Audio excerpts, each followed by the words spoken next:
Thanks everybody for joining us for today's town hall. We're going to get started in just a moment once we give everybody a chance to come on in from the waiting room.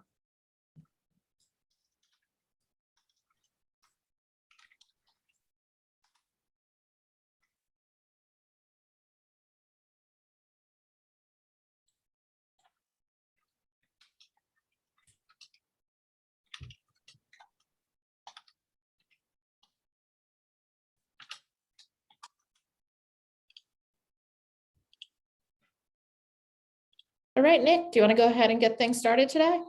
I do. Thanks, Maggie. Appreciate it. Thank you all for joining us today. My name is Nick Sargent, president of SIA. So a little over a year ago, SIA invited a number of diverse professionals from across the winter outdoor industry to participate on a committee to help provide guidance on SIA's inclusion initiative.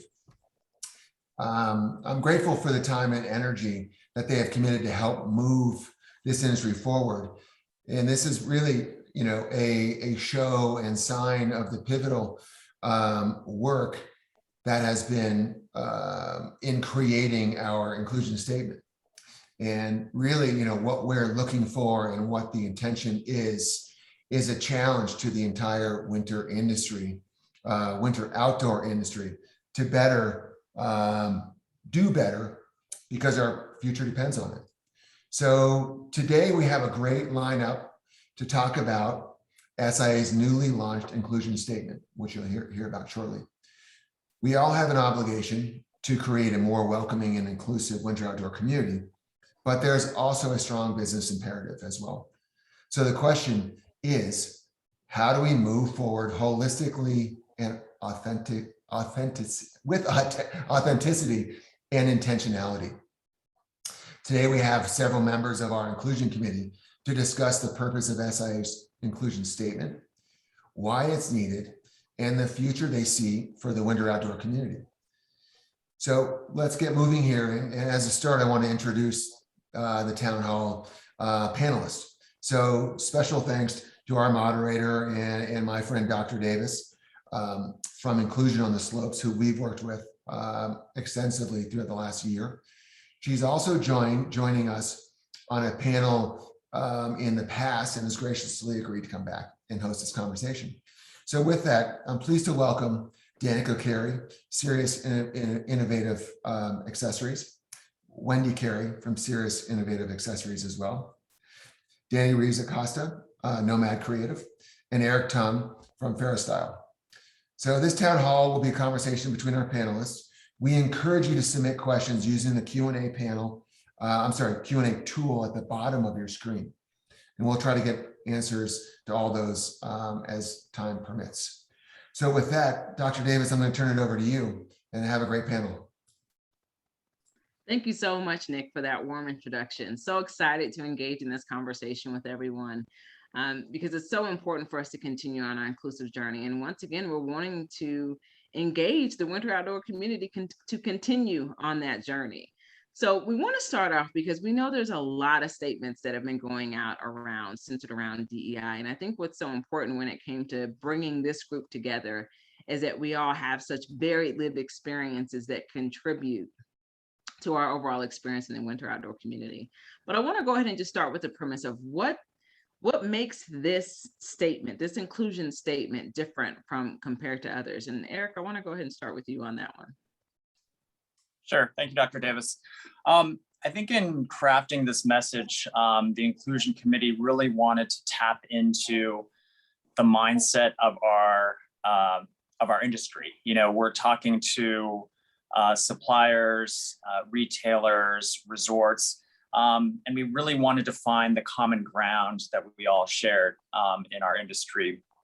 And that's that we all were a beginner at some point. We all started at ground zero at some point, whether we were 4 years old or 14 or 40, we all started somewhere, and someone invited us to participate. Someone brought us into this industry, whether it was an opportunity to shop, whether it was a friend bringing us along, whether we just lucked out and were kind of born into, a business that was in this space, which is my situation.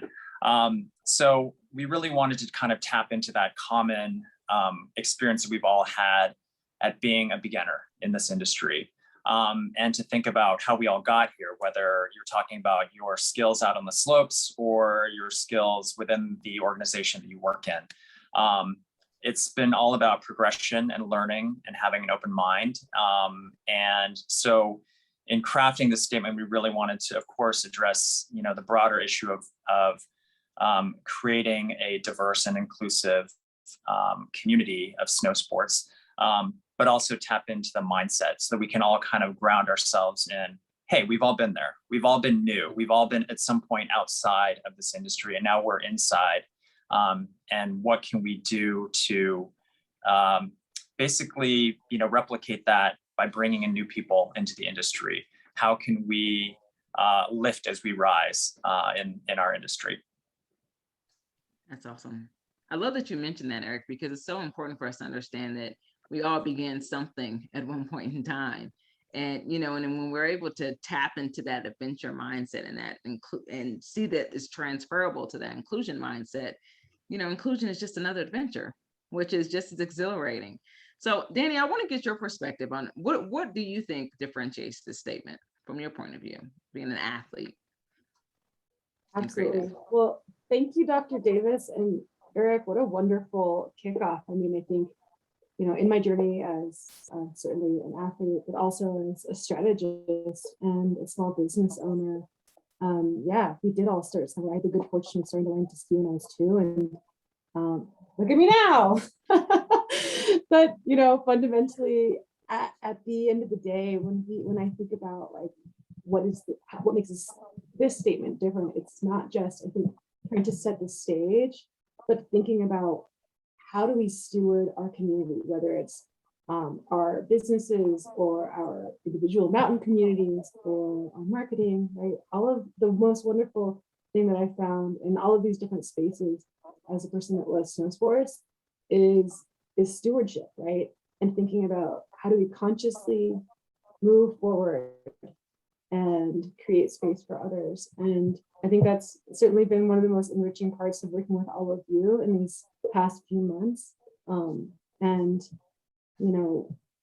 I think being able to be part of this launch as well, because we're not just, I think, saying stewardship and conservation for the sake of setting something aside and not touching it, right? Like, I think as snow sports enthusiasts and as winter enthusiasts, we have to be a part of these environments because we understand fundamentally that snow doesn't just give us joy, but it also creates those family moments and those timeless memories.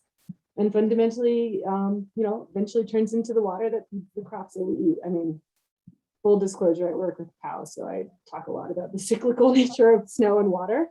But yeah, I think what makes us different is just that this is an invitation. And, I'd love to put out there to anyone sitting into this conversation that, at least for myself, we feel free to reach out because we want to see this, not just our organization, but this industry and this space stay around for a very long time. Yeah, that's huge. Talking about this idea of what it means to see the future and just imagine what it could be as an inclusive winter outdoor community. I'd love to get your take on it as well, Wendy, because we've talked a lot about this understanding of seeing the future and that inclusion is embedded in everything, and we have an opportunity to see it everywhere. What's your thoughts as coming from the chair of SIA's executive board and coming from that lens of just orchestrating and guiding businesses and being a visionary in that space? What differentiates this statement for you? I think that the ultimate intention, and I'll start with this journey actually started, I think, for us individually, for our company, and even for SIA years ago. And within the outdoor industry, there have been so many kind of pillared efforts around speaking more sincerely and more effectively to a broader range of people. And it's come together in this statement in a way that really has a goal of, I'll reflect back on we had a meeting just a couple of weeks ago about brainstorming around if there were no holds barred to what this community and this industry could look like, what would that be? And forget limited resources, forget limited time, forget anything. What in 10 years would we like to see? And the picture was really around this thriving, inclusive community of people at all levels, abilities, interests, whatever, who were really there to protect the climate, to protect the world, to protect this inhabitation that we have. And so I think that is really what this inclusion statement is about. And I'll.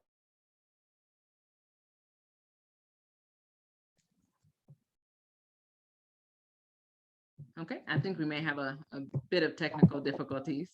Cliffhanger. Yeah. Hey, it's a real thing. It happens. That's okay. Yeah. Okay, are you there? All right, caller, are you there? Okay, good. We're back in action. Oh. Okay, it froze a little bit, Wendy, but that's okay. You were diving Okay. into Well, I'll just say that. Yeah, one part of the statement that I'd like to read is, simply put, we must include more voices, perspectives, and participants from the slopes to the sales floor, from the C-suite to the production line. And it's all of us together with this really vibrant, energetic voice and passion to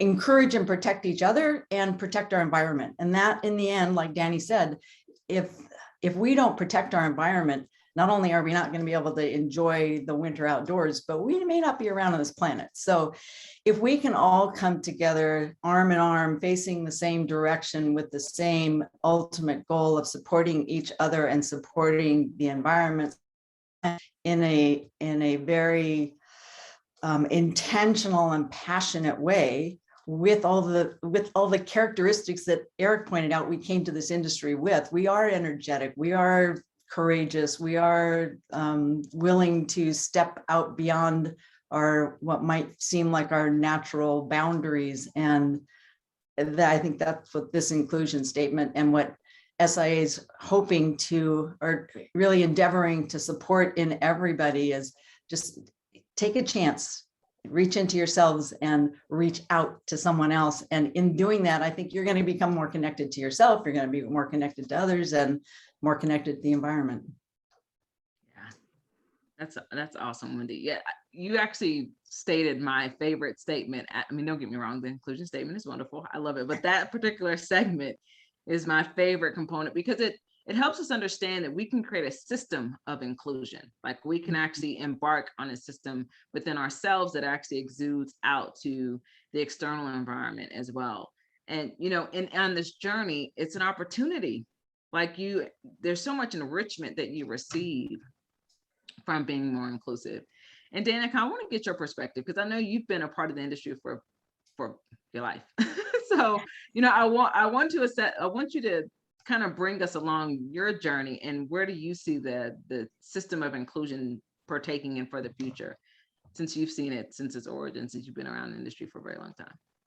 Yeah, it's been super interesting, and Eric's intro spoke very well to it for me, because I am one of the people who's been lucky enough to be kind of born in. My parents started this company the year before I was born, and so literally getting to watch them build it out of our garage and then into what it is today, and participate that we are in the level at this point, and kind of seeing the evolution of people on and off recognizing that, like, hey, your owner's Black. You're like, yeah, since birth he's been Black.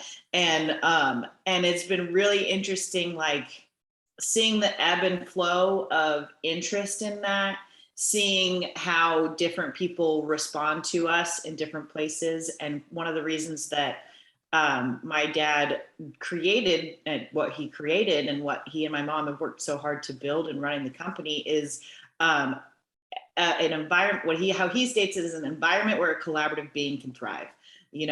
Starting a company in the late 70s as a Black man, I think, is a challenge all its own. And over the years, I've seen people misuse his success as though there are no barriers or boundaries. And in reality, just because we've had the opportunity, the strength, and the luckiness to get to where we are, to build the relationships that we have, to navigate when it's challenging the way that we have, to actually have a space where I can still participate in the industry. And witnessing from what feels like sometimes an insider lens, like just when and where and how those things come up, it boggles my mind that there's resistance to it. And I was telling you in our prep call, like I woke up feeling a little salty about this conversation in general, because the fact that we even need to have this collectively, that we need to troubleshoot through inclusion, is like so bananas. And I at this point, I'm in the like, why not camp? Like, please give me. And I've seen all the like rhetoric around it. I understand the rhetoric of why not. I understand people's fear and arguments and whatever, but like actually dig in your own mind and explore those. Like, those are for you to figure out. Those are for you to work through, to like improve yourself. Those aren't actually reasons why you should or shouldn't do this, because even we've seen through the pandemic, like it's not one person speeches that we're doing panels of multiple people with multiple perspectives. Like, Dr. Davis, I could listen to you all day, but you're not getting up here and just speaking by yourself. Like, we are all participating in this. I couldn't have said Eric's intro as well as he could. I couldn't have said Dani's perspective as well as she could. I couldn't have said, you know what I mean? Like, it's so obvious and clear and every day. And the only job of racism that's been ingrained in every single one of us for centuries is to confuse and distract us from those things that actually make us better and stronger together. And so I'm not super sure if I answered the question of like why, but I'm so like, why not? I get it and I don't get it. And I feel like, be a part of the conversation. Don't be the like drive-by shout out thing. Actually talk to someone. If you really are confused, talk to someone you trust. Ask dumb questions. Like we have a whole product development process around like, there are no dumb questions, there are no dumb ideas, because sometimes you got to stumble in order to figure out how you walk right. It's just, sorry, it gets lengthy when I get salty. So I'm going to say that's my answer. No, that's awesome, because it's authentic, and that's what we're concentrating on, is this authentic lived experience. And ultimately understanding that, we've been socially conditioned to be exclusive. I mean, we have to call it what it is. It's been conditioned. And so we have to practice this heightened level of consciousness to really engage. And to be frank, inclusion is your natural state. Before the world got a hold of you and told you what you should and shouldn't be and how you could and couldn't be, it was who you were naturally. You see it in children all the time. You don't see them like, oh, I can't play with this person. I mean, they only act on it if they've been conditioned to do so. So it's our natural state. And I love that you talked about heightening this awareness of building relationship. And Eric, you had a phenomenal, in our prep, you had a phenomenal story tied into what it means to build relationships and how to actually take action and be inclusive. I would love if you would share that example that you provided in our rehearsal. Sure. So kind of harping on what Danica talked about, just, there are no dumb questions. There's no wrong way to start as long as you start. SI recently switched up some board membership, and Stan Evans, photographer, joined the board. And that was great to add more diversity and color to the board, but also Stan came from a totally different piece of the industry, right? He's not a supplier. He's a highly accomplished photographer, a very early snowboard pioneer in the industry, and has worked in a lot of capacities outside our industry. So I took the opportunity to get together with him. He's based in LA like me. And I just wanted to pick his brain. I just wanted to ask some questions. I wanted to get his perspective on how we could do better, how I could do better as a small brand, in this very niche industry, how I could do better, and what my intentions were. as a minority founded and minority run business. And, you know, it really just started as a series of get-togethers and coffees, like talking about ideas, you know, examples, things that have been done at a very high level by big corporations, things that are done by small companies and individuals. And out of that conversation, you know, came the opportunity to work together, you know, and I honestly didn't think Stan would work with us. You know, we're small, and Stan has shot for Vogue and all sorts of other, you know, incredible publications and outfits. And, but, you know, we kind of came to this, you know, opportunity to like do something because we were both committed to improving, increasing, you know, bettering representation in our industry. And that starts with visuals. You know, it starts with like, who do you put your product on? Who do you show in your product? And so we, you know, it turned into this opportunity to do a photo shoot together. That campaign is just launched as we finally released fall 21 product.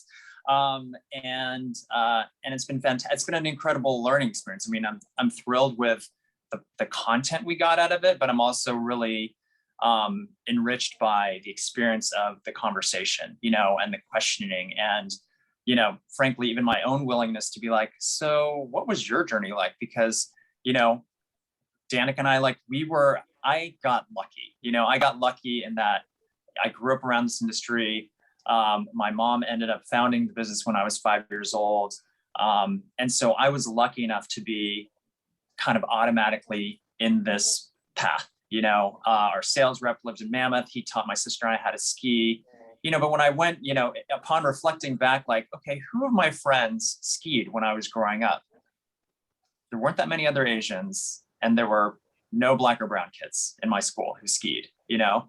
And so it's, as a kid, you don't really think about that, but as an adult looking back, you're like, oh, wait, that was different. My experience was unique and special and fortunate. But how could it have been different? How could we make that different now, you know, 40 years later? So, you know, by embarking on this conversation with Stan, you know, that led to a really successful collaboration, you know, for some photography. But, you know, what I also learned in that process is like Stan, in putting together our crew for this shoot, like, was intentional. He was intentional in like making sure that the crew was diverse. So our videographer was Asian American, our editor was Caucasian, our models were African, you know, like the entire crew was created with an intention of diversity and being inclusive. And that again was an incredible learning experience, you know, just to like have conversations like, okay, what was your path into photography? What was your path into becoming a producer? All these things are really valuable points of view and perspectives as we think about our own business, our own businesses and our industry at large. So it starts with the simple question, you know, it starts with asking someone in your organization, even if they're not, you know, an underrepresented group, to say like, hey, what do you think about this? You know, you in customer service, like, what do you think about this? You know, your stockist in your warehouse, whoever, ask questions, get perspective. You'll find incredible information from the people around you if you're just willing to start the conversation, you know, and even if it's a baby step, it can lead to kind of so much more valuable kind of information and opportunities. Yeah, that's really profound. That provides so much depth, because, you know, if we're thinking about what it means to just develop relationships, the basic fundamentals, and how it began out of a relationship, and you and Stan just began to explore like, okay, what are some areas of opportunity? You know, and I think it's important to understand that when you start engaging in the discussion and you start normalizing inclusive behaviors, therefore you become inclusive authentically. And you embark on this path. And so, Wendy, I'd like to get your point of view, considering that you're the chair of the board for SIA. What did it mean to see the value of bringing that representation and bringing that perspective onto the board? Well, like in order to be truly inclusive, we need to have it represented and participated in it at all levels. So it's not only broadening the consumer base and and speaking more to our own staff and having our own staffs be more representative of the world and of the perspectives that we're seeking, but also on the board level. And so we, for years, have looked for other perspectives that are more diverse. And Eric has been on the board for a long time and certainly brings a great perspective. There are other people from some diverse voices, but the unique thing about bringing Stan on, like Eric indicated, he comes from a different segment of the industry too. SIA started as a manufacturing organization. We were a member-owned organization that was all around manufacturers. And as we looked at what the history of what the sustainability of that model was, we realized this isn't working. We're a much too small industry to be siloed resorts, separate from retailers, separate from manufacturers, separate from whoever else. And so we broadened the definition of who could be an SIA member quite a few years ago, like maybe 4 or 5 years ago now. Sold the trade show and re-looked at who we wanted to be, how we wanted to be, and how we wanted to represent. And in that, we started looking outside of the manufacturing realm and wanting the perspectives of media, marketing, resorts, retailers, as I said. And Stan was just such a great fit because he's been around for a long time, so he knows the industry, but from a totally different perspective, both as a Black man and as a photographer, and all these other experiences. So he has been just a wonderful addition to the board, but just one small part of it. There needs so much more. And I think that's been, for me, one of the really wonderful things about this committee is bringing in more voices like Dani's and Danica's and Chelsea Waddell and Forrest King Shaw, who unfortunately can't be here today either. But Forrest is a ski instructor and high up in the ranks of U.S. ski team coaching, and lives in the Tahoe area. So and has a whole unique experience as a Black man in the ski industry. Chelsea, who works for Burton and brings a whole different dynamic and a whole different experience. And these voices they're not new to the industry, but this opportunity for us to listen to them in a whole different inclusive way. And it's such a beautiful learning that you have brought us through, that it's not about DEI, it's about inclusion. And it doesn't matter who you are, or what level you are. Eric mentioned that we were all beginners at some time. And it doesn't just mean a beginner skier, snowboarder.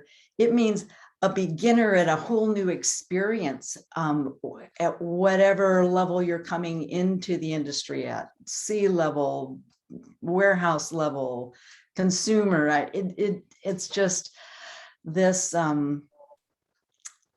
this opportunity is an invitation. I think Nick mentioned a challenge, but I really think it's more an invitation to be a part of something that is just going to be so enhancing for us individually. Like Danica said, why wouldn't you want to be better as a person, as a friend, as a business person, as a communicator, whatever? And if you can reach outside of yourself and inside yourself first, and then outside of yourself second, and really be enriched by the sharing of energy and ideas. It's it is. Danica, I love your salty attitude, because it is like, why the F not, Exactly. No, that's so great, Wendy, because I love that you mentioned this idea of what it means to be invited, and not only is it just about inviting others in, but it's also about understanding it takes time, energy, and effort, as well as compensation. Like, when you value something, you're going to invest in it. And if we're looking at inclusion being the future, when you invest in inclusion, you ultimately invest in your future. And so, Dani, you and I had a thorough conversation in our rehearsal about just what it means to not only invest, but be held accountable for that investment. So explain more about your lived experience when it comes to just understanding the value of that compensation and investing in inclusion. Love to hear it. Oh, sure. I think I at a base level, anyone sitting in this room understands that when we put our money where our mouth is, good things happen, right? When we do things with intent, the impact is felt. And I think when we put expectation behind something that doesn't show the same investment of time, money, or influence, then the results aren't what we want them to be. And so, I think speaking to my lived experience through the athlete lens, it's been really wonderful to see my work partners and colleagues step forward, whether they're my brand partners or project partners, to be able to value the relationship that I have with them as an athlete in a compensatory way. And I think that one of the really exceptional aspects of that is because I also am a freelancer, right? Like I left the corporate world years ago, and I understand what it means to be on a billable hour.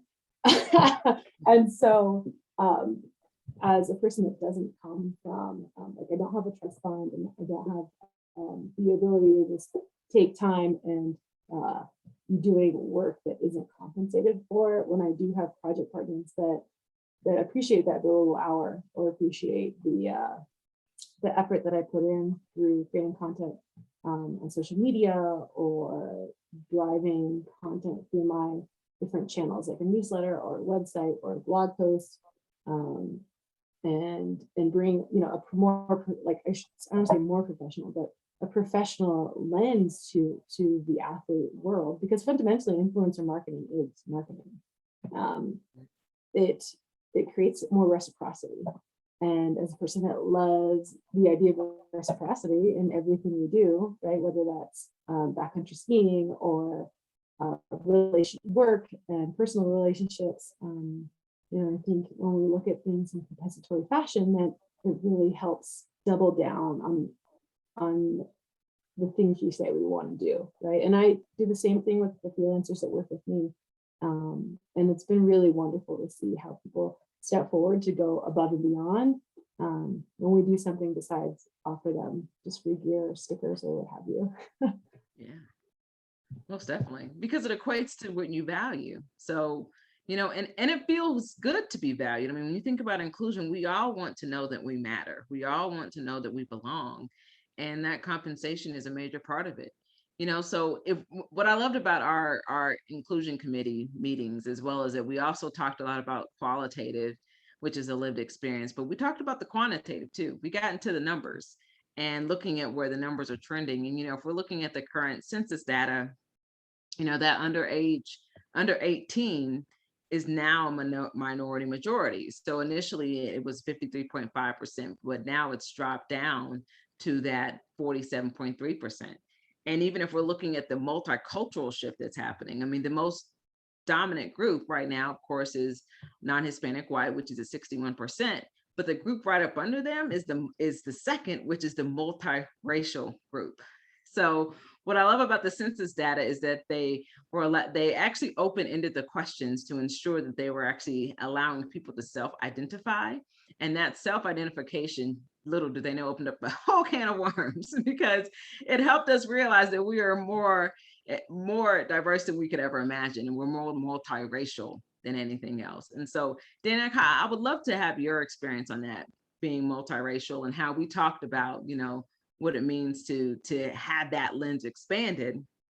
But you talked about also this idea that diversity is current day, and and then of course the data supports it. So can you elaborate more on that point of view? I would love to hear it.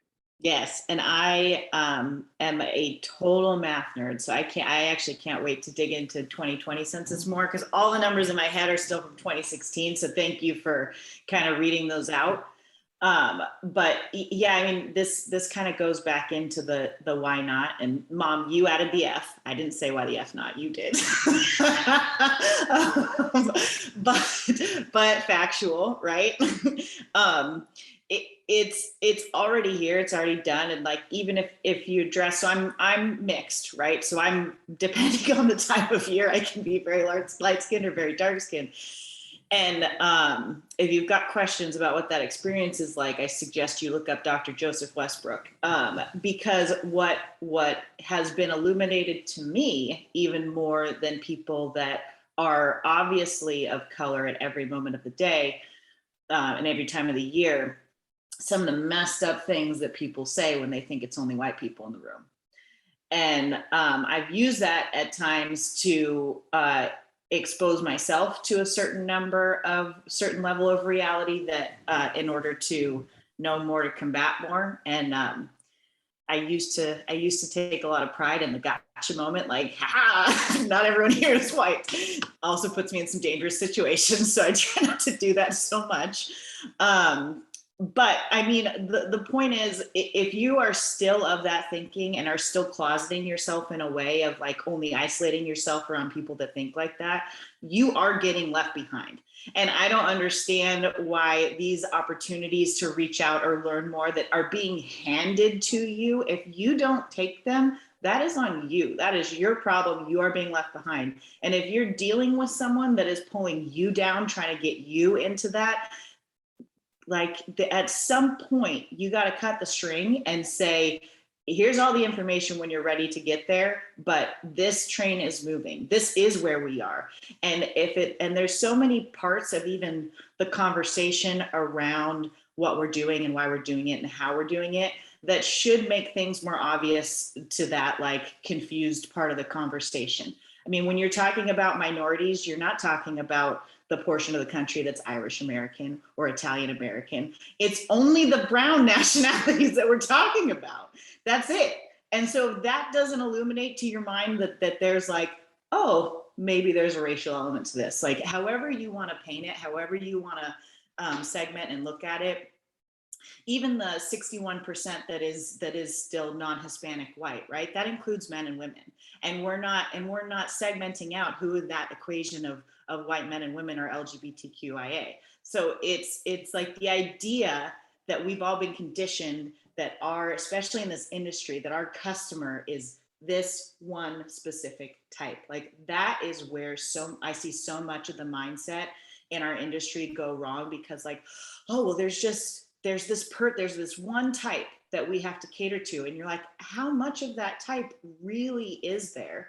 And if our numbers in the ski industry are 9 million people, this country is 334 million people. We know we have international travelers. So like it's bananas that we allow ourselves to believe conditioning from centuries rather than the facts that are right in front of our face.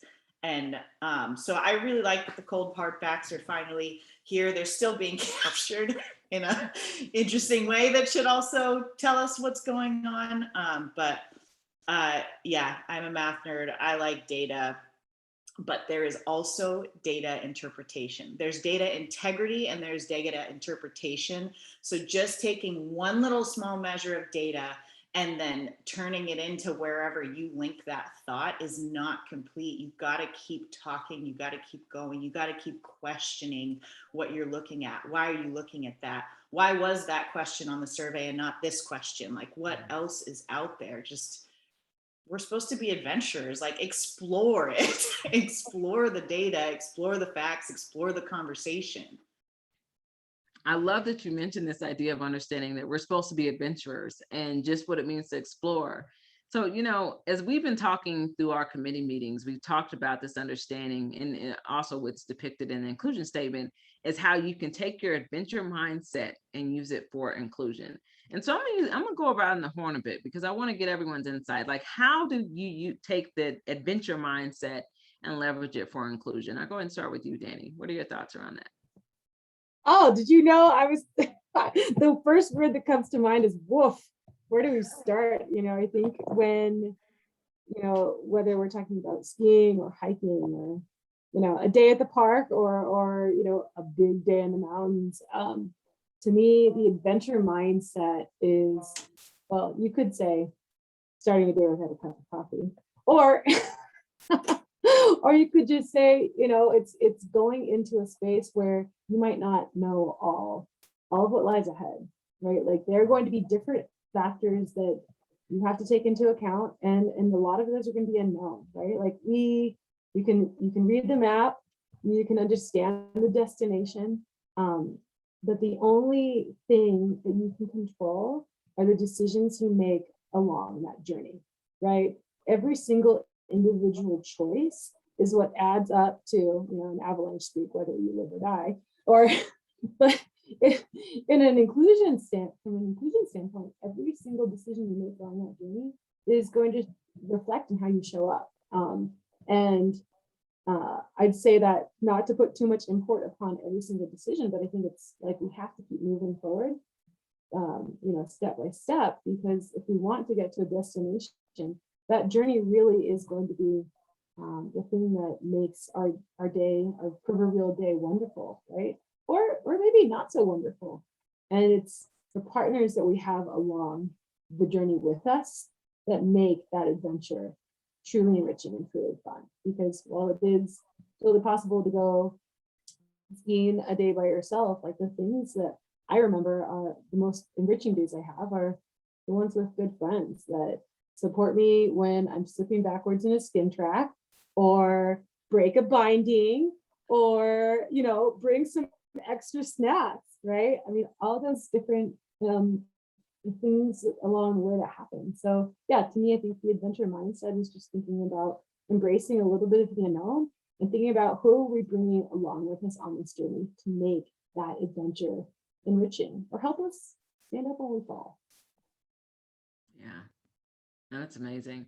You know, I love that you talked about what it means to go into the unknown, because I think even as business leaders, for all of us who are entrepreneurs and, you know, run our businesses, et cetera, you know, sometimes going into unknown can be a little scary. And Eric, you mentioned this as far as like being able to be a leader and be okay with going into the unknown, and that there's not a perfect formula, as we try to coin it, a perfect formula to being inclusive. Can you explain more about your lens and your perspective when it came to just going into the unknown as a leader? Sure. Well, you know, I think very early on in these discussions that we started back in 2020, we all wanted to just have a formula. You know, we wanted to like have the formula and the business case and be able to just sort of disseminate it to everybody and say, here, do this. And, you know, I kind of go back to like, there's no single way to do this. You know, it starts with intention, which Danica mentioned, it's intention, right? And I think, you know, if we think about kind of this adventurous spirit, for me, hand in hand with adventure is joy. You know, we are lucky enough to work in an industry of joy. You know, we provide products or services that enhance joy. So yeah, we all have, you know, we occasionally have some bad days out there, you know, whether it's weather, equipment, or whatever.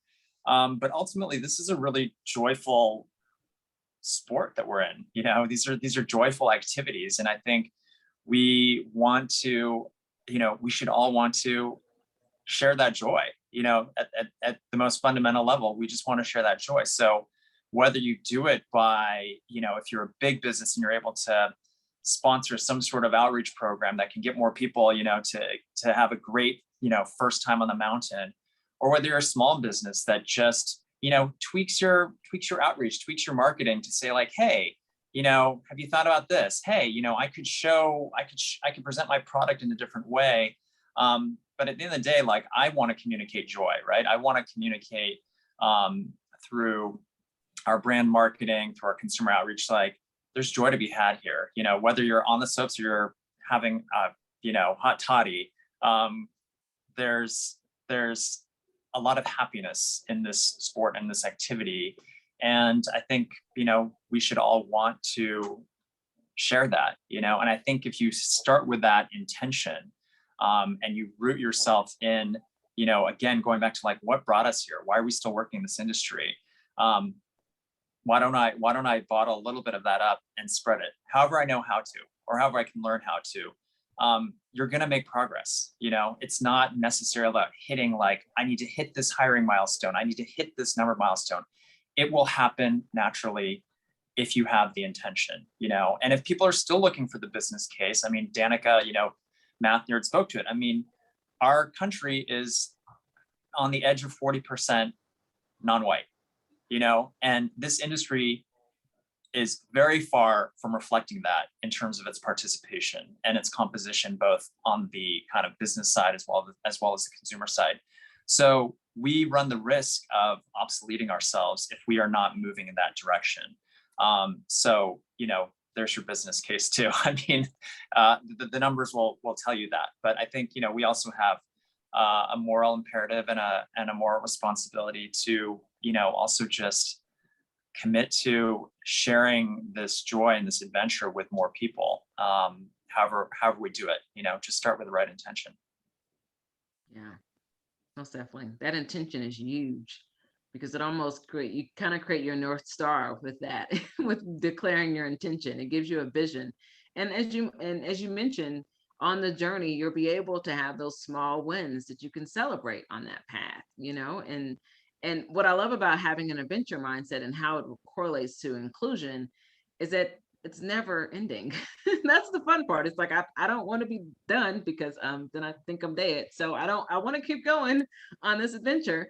And so I would love to get your perspective, Wendy, when it comes to just bridging that gap between the adventure mindset and the inclusion mindset. Yeah, I a couple of things that both Dani and Eric said that I think that, so if we're endeavoring to do something new and different, something adventurous, the first thing you do is try and educate yourself a little bit and examine. I mean, you've come to some decision about, like, oh, this looks interesting, I think I want to try it. So how do I do this? Let's take learning to ski, for example. What level of fitness am I at? I love your story about learning to ski as an adult, and all the things that you thought about and the research you did and the preparation that you did. And so I think that's that sense of adventure and willingness to expand that we need to bring to this. And I'm guessing that it's probably 90+% of the audience today are people who are saying, this is interesting to me. I want to know more. I'm at whatever level of entry point into this inclusion journey. And to Dani's point, the times when we feel the most invigorated and have the most fun and the best experience doing something is when we're with friends. And so I think that's one of the points that we want to make too, as a group, to everybody, is that nobody's in this alone. We are all in this together, and we are all here for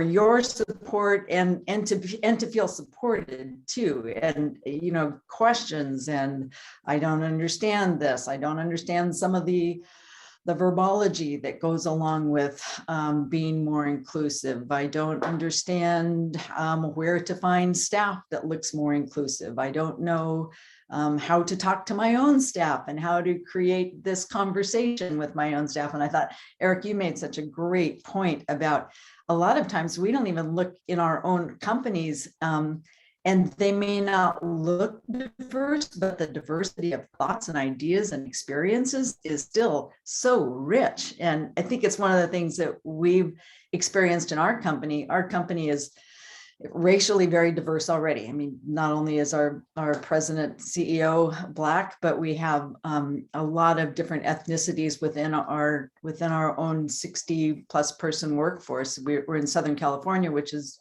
very racially diverse and socioeconomically diverse and all kinds of diversity. But we realized in going through what we called a purposeful journey this past year, how we really weren't taking advantage of all the voices and the ideas and the passions and everything that were right outside the door, so inside the building. And that has been just such an amazing journey, and like the next level for Seirus to really be able to be enriched by and enriching towards a staff in a way that we hadn't before. So kind of wrapping back around to this adventure mindset and doing it with friends and talking to fellow employees, fellow companies, fellow people that already, and have a like mind or an interest in understanding how to really broaden your own perspective and your own ability to be successful in whatever business or endeavor that you have around inclusion. I think is such a great opportunity. And I'm sure at some point we'll kind of get into, how SIA in particular can support that in some of the tools and things that we are designing. But yeah, it's really exciting, and yeah, it's scary, and yeah, we're all going to screw up. I think that was kind of one of the scary things about being a part of the inclusion committee in the first part, and then being in this panel. It's like, you don't want to mess up, but the fact is we're human, we're going to mess up, we're going to make wrong decisions. And I think that is also part of that beginner mindset, that you just have to be willing to fall. You have to be willing to stumble and know that, yeah, okay, that's going to be part of the learning experience. I'm going to get back up. I got buddies around me that are going to help, and on we go. No, that's fantastic. I love that you talk about how we're going to fall. It's almost like expectation, but then also to the idea that you can create inclusion today, right now at 12:51 p.m. You can create inclusion just by expanding your frame of thought and actually bringing in thoughts and perspectives that are contrary to your own. We think that it often engages, embarking on DEI training or et cetera, but it's like, no, you can involve the individuals that are around you currently, today, right now. And I love that you even talked about me skiing as an adult, because I fell so many times. I think I invented a new way to fall. It's like when I went skiing, it's like, oh no, I could fall that way too. Didn't know that. That's a new one. So it's like understanding that there were moments where I had momentum, and there will be moments in your inclusive journey where you will have momentum, and there will be moments where you're like, oh my gosh, this is not going in the direction that I want for it to go. So I want us to go around the horn a bit and just talk about one takeaway. If people are walking away from this town hall, what is the one thing that you want them to take away with them as they're walking away? Danica, we'll start with you. Cool. And I'm going to actually answer the last question a little bit too. So because, my mom, Wendy, made a really good point. She's my mom, if that wasn't clear. About there being like a fear part to this journey, and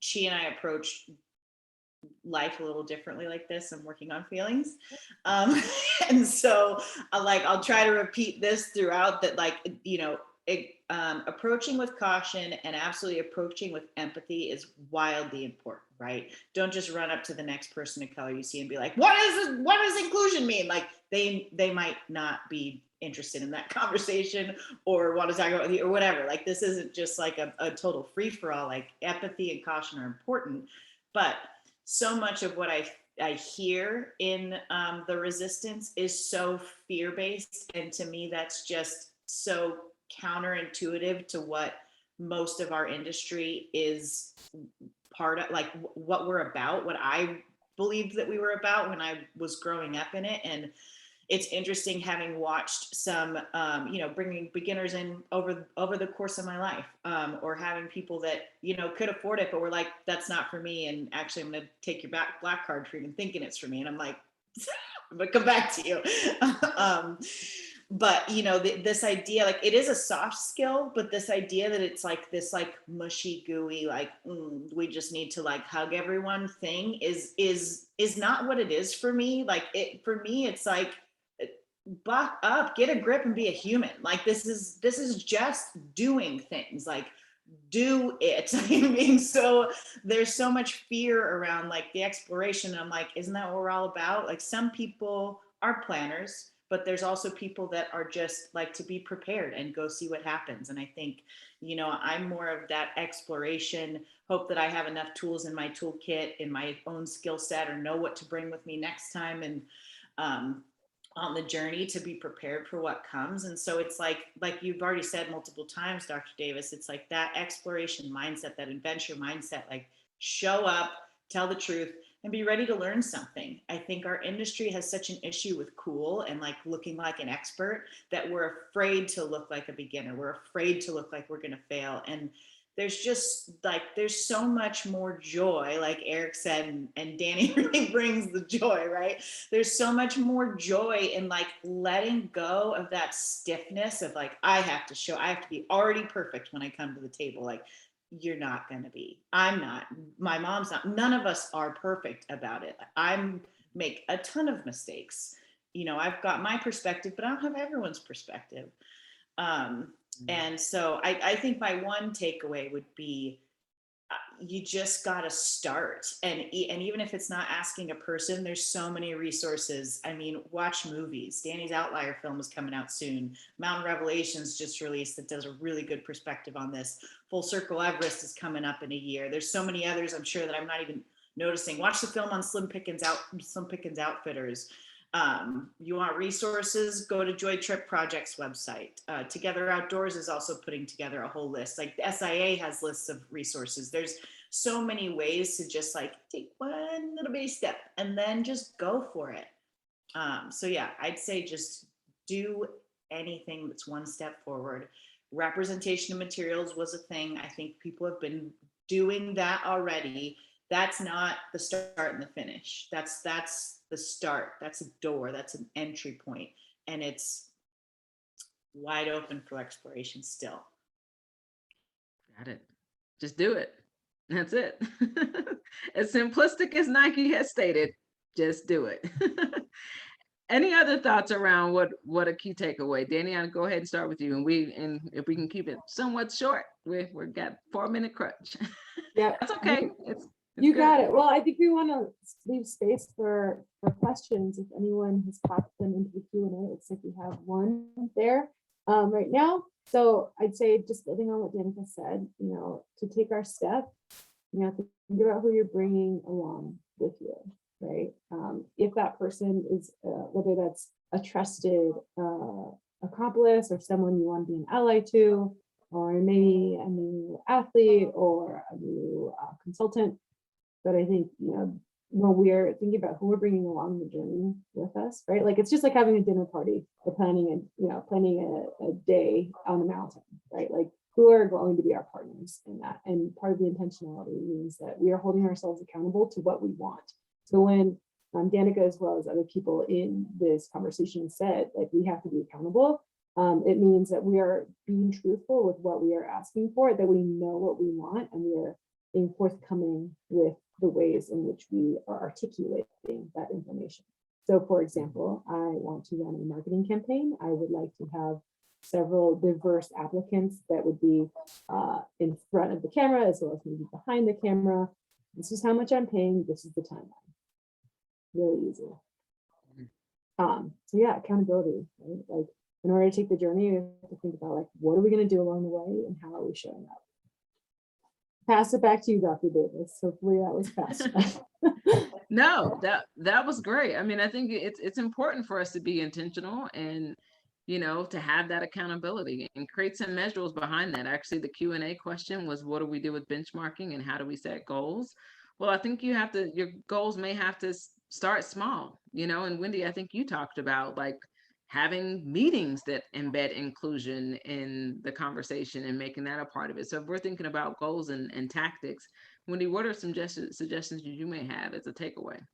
Yeah, I think just quickly, just taking stock of where you are, and it's like both, I think Danica and Dani indicated, just decide a next step, and I think that you can set simple goals to begin with, and create accountability around that. It doesn't have to be high and lofty, but it can be. You know, what are your resources? What's your company profile like? What do you feel like your bandwidth is? It doesn't have to be grandiose. It just needs to be a move. And just quickly, because I know we're just about out of time, anybody that has questions about this, I mean, certainly reach out to me.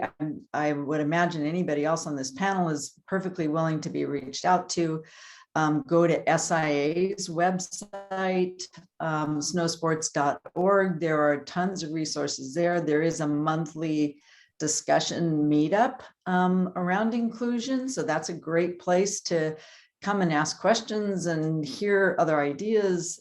There's a lot of different ways to do this. And we're just really grateful that you're all here and caring enough to be around and hear the discussions that are happening.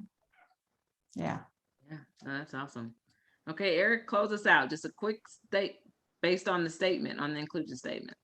What do you I want would people just to do? say very quickly, like, seize the moment. We've all been through a massive shock, like the last 18 to 20 months. We all had to adapt. We all had to like kind of rejigger our thinking. And this is an industry that is marked by a lot of very deeply entrenched behaviors. So take advantage of this moment. It's so cliche to say we're at a crossroads, but we are. If you're already in that space where you've had to kind of rejigger your business, rejigger the way that you approach selling in or selling out or reaching consumers, like, include this in that kind of new way of thinking about your business. It's a tremendous opportunity. It is the right time and place to do this. So, let's just all get on board with, moving this industry forward to a more sustainable and long-term successful future. Okay, fantastic. I think that was a perfect close. Thank you so much, everyone, for your engagement. Wonderful conversation. Maggie, I'll pass it on to you. All right. Thank you so much, Dr. Davis, Danica, Wendy, Eric, Dani, and all of our attendees for taking the time this afternoon to join us and talk about this most important topic. I did post into the chat a social image for anybody who wants to download it and share it on their channels. This has been recorded and we'll be posting to our website, SIA's website, tomorrow, if you want to share amongst your teams or friends. And without further ado, we're going to close things out and enjoy the rest of your afternoon. Thank you all. Okay, bye, everyone.